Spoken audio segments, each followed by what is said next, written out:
Hello friends, कैसे हैं आप सब। मेरे चैनल में आपका फिर से बहुत बहुत स्वागत है। हमेशा की तरह आज फिर मैं आपके लिए कुछ छोटी छोटी सी टिप्स लेकर आ गई हूँ। आई होप आपके लिए यूजफुल रहेंगी। चलिए देर न करते हुए आज की वीडियो शुरू कर लेते हैं अपनी पहली टिप से।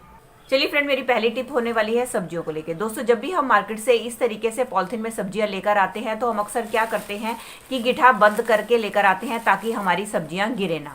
लेकिन कई बार क्या होता है कि गिट्ठा इतनी ज़्यादा टाइट बंद हो जाती है, जब हमें इसे सब्जियों को निकालना पड़ता है तो हमसे जो है गिट्ठा खुलती नहीं है, जिसके कारण हमें क्या होता है, हमें कई बार पॉलिथीन को फाड़ना पड़ता है, जिससे कि हमारे पॉलिथीन की वेस्टेज होती है।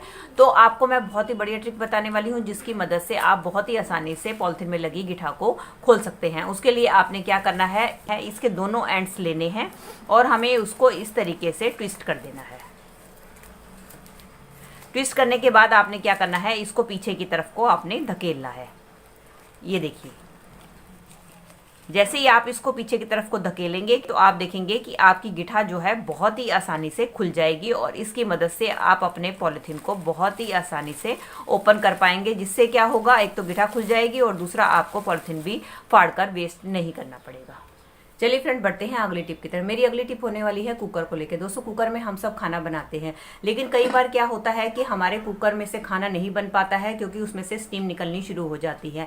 इसके कई कारण हो सकते हैं। उसका मेन कारण तो ये होता है कि जो कुकर के ढक्कन के ऊपर ये जो वाल्व लगा होता है ये कई बार खराब हो जाता है, जिसके कारण से हमारे कुकर में से स्टीम निकलती है और खाना नहीं पक पाता है। तो अगर इमरजेंसी में आपको खाना बनाना हो और आपका वाल्व खराब हो गया हो तो उसके लिए आप एक जुगाड़ू टिप का इस्तेमाल कर सकते हैं। उसके लिए लेना है आपने इस तरीके से अपने घर पे रखा हुआ गूथा हुआ आटा, और आटा लेने के बाद आपने इसको इस तरीके से फैला देना है और ये जो वाल्व है इसके ऊपर आपने इसको अच्छी तरीके से फिक्स कर देना है।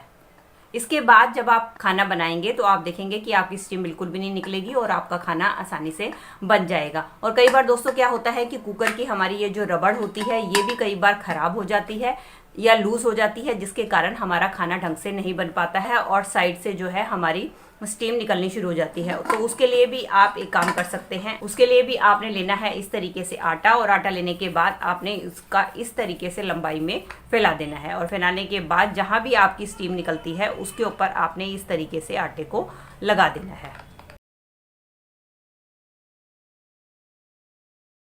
इसके बाद जब ये आप आटा लगा देंगे तो इसके बाद जब आप कुकर में खाना बनाएंगे तो इसमें से जो स्टीम निकलेगी वो आटे के कारण रुक जाएगी, क्योंकि जैसे ही गर्म होता है आटा बहुत ही अच्छी तरीके से इसके ऊपर सेट हो जाता है। इस टिप का इस्तेमाल दोस्तों आप इमरजेंसी में ही करें, रेगुलर में आप इसका इस्तेमाल बिल्कुल ना करें। जब आपको टाइम मिले आप अपना कुकर रिपेयर कराकर ही इसके अंदर खाना बनाएं।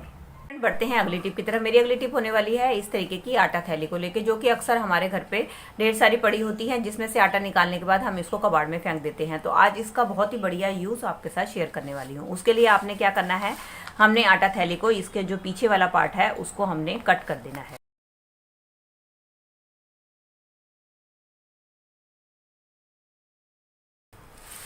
और इसी के बाद अब हमें क्या करना है, इसको साइड से भी कट कर देना है। कट करने के बाद ये हमारा एक चौरस सा पीस बनकर तैयार हो जाता है। अब इसका इस्तेमाल आप कैसे कर सकते हैं। दोस्तों, कई बार क्या होता है, जब भी हम अपने किचन स्लैब के ऊपर इस तरीके से रोटी बनाते हैं तो आपने देखा है रोटी बनाते वक्त ढेर सारा आटा जो है हमारी स्लैब के ऊपर गिर जाता है, जिसके कारण हमारी आटे की तो वेस्टेज होती है और साथ साथ हमारा स्लैब भी गंदा होता है, जिसको साफ करने में हमारा काफी सारा टाइम खराब हो जाता है। तो आप क्या कर सकते हैं, जब भी आप रोटी बनाए तो आप अपने स्लैब के ऊपर इस तरीके से आटा थैली को बिछा सकते हैं और इसके बाद जब भी आप रोटी बनाएंगे जो भी आटा गिरेगा आपके इस थैली के ऊपर गिरेगा तो उस आटे का भी आप दोबारा से रीयूज कर सकते हैं। तो इसके ऊपर जो आटा गिरेगा उसको आप फिर से अपने खाने में यूज कर सकते हैं, चाहे तो आप उसको किसी और तरीके से यूज भी कर सकते हैं।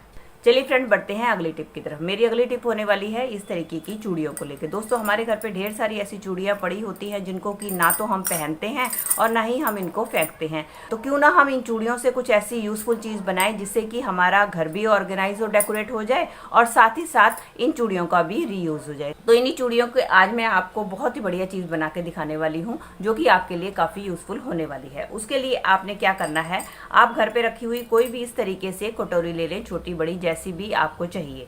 तो हमें क्या करना है, इस तरीके से कटोरी को उल्टा कर लेना है और उसके बाद आपने एक लेनी है इसमें से मोटी चूड़ी या कंगन, जो कि आप पहनते नहीं हैं। तो मेरे पास ये कंगन पड़ा था, इसका मैं इस्तेमाल कर रही हूँ। इस तरीके से इसके ऊपर की साइड पे हमने कंगन को रख देना है और इसके बाद जो बाकी की चूड़ियाँ हैं इसको हमने इसके साथ इसके साथ हमें इस तरीके से लगाते जाना है। ये देखिए जिस तरीके से मैंने चूड़ियों को इसके साथ एडजस्ट कर लिया है, ऐसे ही आपने इसके साथ एडजस्ट करना है। अब इन चूड़ियों को हमें आपस में जोड़ना है। इसको जोड़ने के लिए आप या तो ग्लू का इस्तेमाल कर सकते हैं, लेकिन मेरे पास ये बच्चों की टेप पड़ी थी, मैं इसका इस्तेमाल कर रही हूँ इनको जोड़ने के लिए। अब हम क्या करेंगे कि इसको इसी शेप में हमें आपस में जोड़ना है। तो ये मैंने ले ली है 2 चूड़ियाँ, इसको मैं इस तरीके से आपस में जोड़ लूँगी।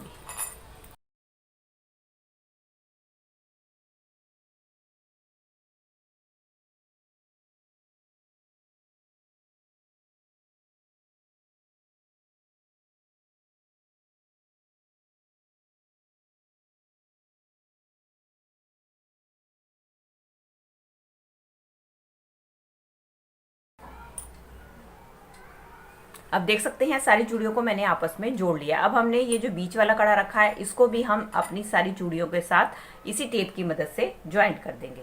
ये देख सकते हैं ये सारी चूड़ियों को हमने इस तरीके से आपस में टेप की मदद से ज्वाइंट कर लिया है।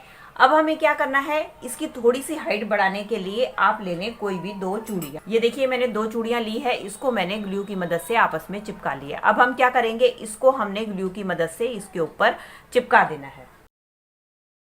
इससे क्या होगा, इससे हमारे इसकी थोड़ी सी हाइट बढ़ जाएगी। ये देख सकते हैं ये चूड़ियों को जो मैंने आपस में चिपकाया था वो मैंने इस कड़े के ऊपर इस तरीके से चिपका दी है। अब आप कोई भी इस तरीके का प्लास्टिक का ढक्कन ले ले और उसके ऊपर आपने क्या करना है, चूड़ी को रख के आपने उस शेप का ढक्कन को कट कर लेना है। ये देखिए मेरे पास एक प्लास्टिक की बोतल पड़ी थी, मैंने उसका ढक्कन कट कर लिया है। आप कोई भी इस तरीके से ढक्कन कट कर ले और उसके बाद हम क्या करेंगे, इसको हमने ढक्कन को इसके ऊपर ग्लू की मदद से चिपका देना है। चिपकाने के बाद अब हम इसको सूखने के लिए थोड़ी देर के लिए छोड़ देंगे। इसके बाद मैं आपको इसका फाइनल लुक दिखाती हूँ। ये देख सकती हैं दोस्तों, ये हमारा एक डेकोरेटिव कम ऑर्गेनाइजर बनकर तैयार हो गया है। इसका इस्तेमाल आप डिफरेंट तरीके से कर सकते हैं। चाहे तो आप इसको अपने किचन में यूज़ करके कोई भी आप इसमें सामान रख सकते हैं, चाहे तो आप डाइनिंग टेबल पे रखकर इस तरीके से अपने फ्रूट्स को रख सकते हैं, या चाहे तो आप अपने फ्लावर पॉट को भी इसके ऊपर रख के आसानी से डेकोरेट कर सकते हैं। ये देखिए हमारा कितना सुंदर डेकोरेटिव आइटम कम ऑर्गेनाइजर बनकर तैयार हो गया। इसको आप अपने घर में डिफरेंट तरीके से यूज कर सकते हैं, जो कि हमने अपने घर पे रखी हुई बेकार चूड़ियों से बनाकर तैयार की। तो दोस्तों ये थी मेरी आज की वीडियो। आई होप आपके लिए यूजफुल रही होगी। अगर दोस्तों इनमें से कोई भी टिप आपके लिए हेल्पफुल रही है तो इसे लाइक, शेयर एंड कमेंट कीजिएगा। और मेरे साथ इसी तरीके से जुड़े रहना चाहते हैं तो बेल आइकन के साथ मेरे चैनल को भी सब्सक्राइब कर लीजिएगा। मिलती हूँ नई वीडियो के साथ। Till then take care and bye bye.